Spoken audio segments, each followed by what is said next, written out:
आप देख रहे हैं राष्ट्रीय हिंदी न्यूज।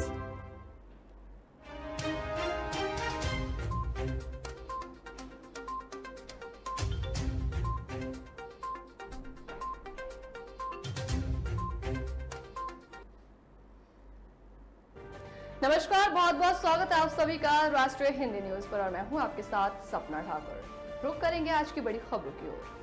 बिहार के बेगूसराय में अंधाधुंध फायरिंग की घटना के 72 घंटे बाद अब पुलिस को बड़ी कामयाबी हाथ लगी, जहां पुलिस ने 4 आरोपियों को गिरफ्तार कर लिया है और सलाखों के पीछे कर दिया। बेगूसराय में मंगलवार को शाम करीब 5:30 बजे बदमाशों ने नेशनल हाईवे 28 पर जमकर खूनी तांडव मचाया था। बदमाशों ने 30 किलोमीटर के क्षेत्र में गोलियां बरसाई। इस दौरान 10 लोगों को गोली लगी थी। इसमें एक शख्स की मौत हो गई। पुलिस का दावा है कि उसने इस शूटआउट में शामिल सभी 4 लोगों को गिरफ्तार कर लिया है। बेगूसराय में अंधाधुंध फायरिंग के मामले में पुलिस ने युवराज, केशव, अर्जुन और सुमित को गिरफ्तार किया। ये चारों आरोपी बेगूसराय के रहने वाले बताए गए हैं। पुलिस ने सुमित, अर्जुन और युवराज को गुरुवार रात को बेगूसराय से गिरफ्तार किया था, जबकि आरोपी केशव को झाझा से गिरफ्तार किया। पुलिस ने अपराधियों की जानकारी देने वाले को 50,000 रुपए का ऐलान भी दिया था। तो वही पुलिस के मुताबिक केशव कुमार उर्फ नागा गुरुवार शाम को हाथीदह स्टेशन पर मौर्य एक्सप्रेस ट्रेन में सवार होकर देवघर अपने बुआ के यहाँ जा रहा था। इसी दौरान पुलिस ने उसे झाझा रेलवे स्टेशन के पास से गिरफ्तार कर लिया। केशव को इस शूटआउट का मुख्य आरोपी बताया जा रहा है। केशव कुमार FCI OP थाना क्षेत्र के बीच गांव का रहने वाला है। वो रांची भागने की फिराक में था, जहां पुलिस उसे धर दबोचा।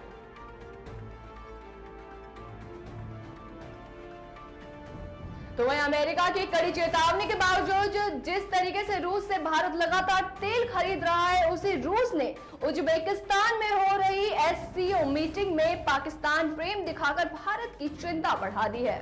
दरअसल भारत को अपना सबसे खास दोस्त बताने वाला रूस SCO समिट में पाकिस्तान से नजदीकी बढ़ाता हुआ नजर आ रहा है। समिट के दौरान दोनों देशों के प्रमुखों ने द्विपक्षीय बैठक भी की है।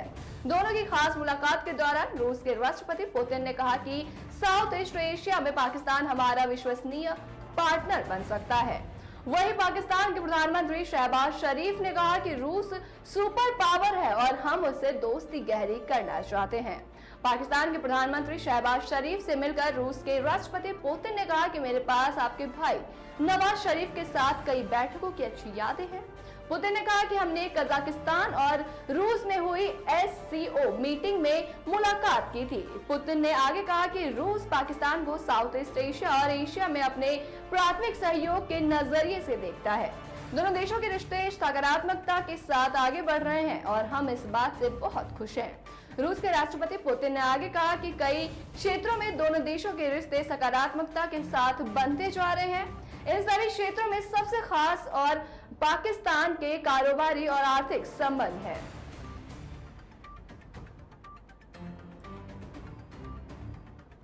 तो महाठग सुकेश चंद्रशेखर के मनी लॉन्ड्रिंग मामले में आए दिन नए मोड़ सामने आ रहे हैं। ईडी ने पहले चार्जशीट जारी कर दी है। इसके बाद से एक्ट्रेस जैकलीन फर्नांडिस और नोरा फतेही से पूछताछ की गई। इस मामले में टीवी एक्ट्रेस चाहत खन्ना का भी नाम सामने आया है।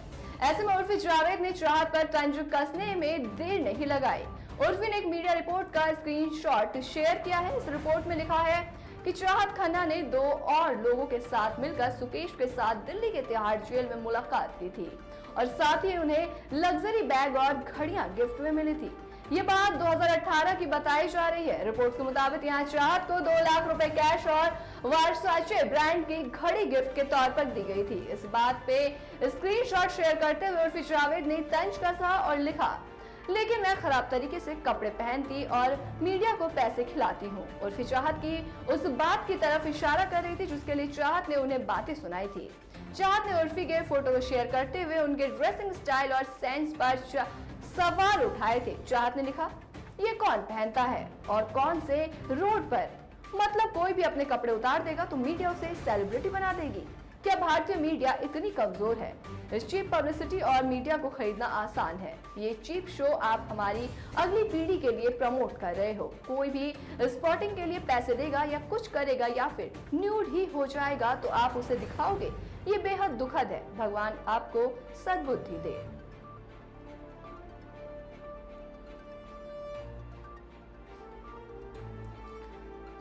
फैशन शो में एक शो स्टॉपर होता है। शो स्टॉपर यानी उस शो का सबसे खास मेहमान। ये सवाल ये है कि 200 करोड़ रुपए की ठगी के सबसे बड़े शो स्टॉपर आखिर कौन है। दिल्ली में 2 दिनों के भीतर बॉलीवुड सुंदरी जैकलीन फर्नांडिस और नोरा फतेही की दिल्ली पुलिस के सामने परेड हुई। पर सवाल ये है कि क्या ठगी के इस मामले में केवल यही 2 बड़े चेहरे हैं या अभी भी कुछ चेहरों से पर्दा हटना बाकी है। इस दौर के सबसे बड़े ठग सुकेश चंद्रशेखर से महंगे तोहफे लेकर जो जैकलीन और नोरा फतेही कल तक इतरारा करती थी, अब वही रिश्ता और तोहफे दोनों के लिए जी का जंजाल बन गए हैं। हालांकि प्रवर्तन निदेशालय यानी ईडी की जांच में तो एक तरह से नोरा को क्लीन चिट मिल चुकी है, लेकिन अब दिल्ली पुलिस की आर्थिक अपराध शाखा ने दोनों अभिनेत्रियों पर शिकंजा कस दिया है। बुधवार को जैकलीन फर्नांडिस से सुकेश चंद्रशेखर को लेकर ईओडब्ल्यू ने जहां लगातार 8 घंटे तक पूछताछ की, तो वहीं गुरुवार को नोरा फतेही का दिल्ली पुलिस के सवालों से सामना हुआ। दोनों ही दिन सुकेश और इन दोनों अभिनेत्रियों के बीच की कड़ी पिंकी ईरानी भी पूछताछ के दौरान आर्थिक अपराध शाखा के दफ्तर में मौजूद रही, जिसे दोनों अभिनेत्रियों के सामने बैठाकर पूछताछ की गई।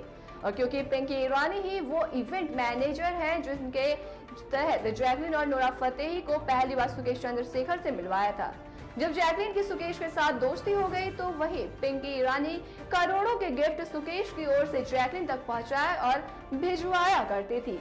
जैकलीन के अब दिल्ली पुलिस की ईओडब्ल्यू ने नोरा फतेही को रडार पर ले लिया है। गुरुवार को नोरा फतेही को दिल्ली पुलिस ने ईओडब्ल्यू के दफ्तर में तलब किया और उनसे कई तरह के सवाल जवाब किए और साथ ही पिंकी ईरानी से भी पूछताछ की गई है।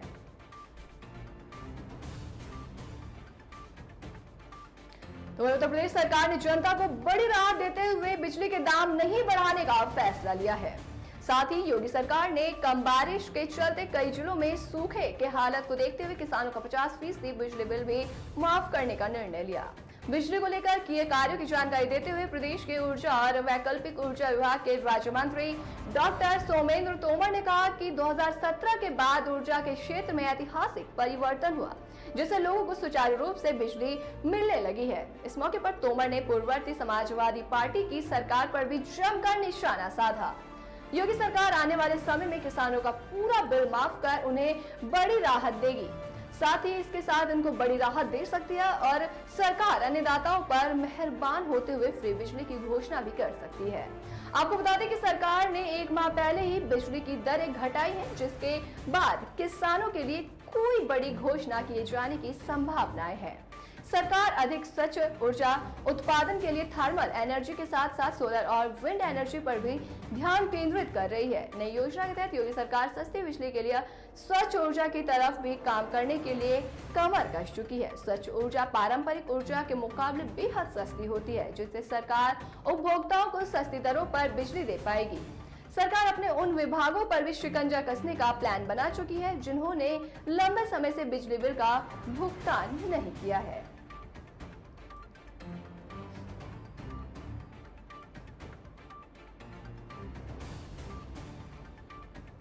तो ऐसे ही देश दुनिया की तमाम बड़ी खबरों से जुड़ने के लिए देखते रहिए राष्ट्रीय हिंदी न्यूज। जय हिंद।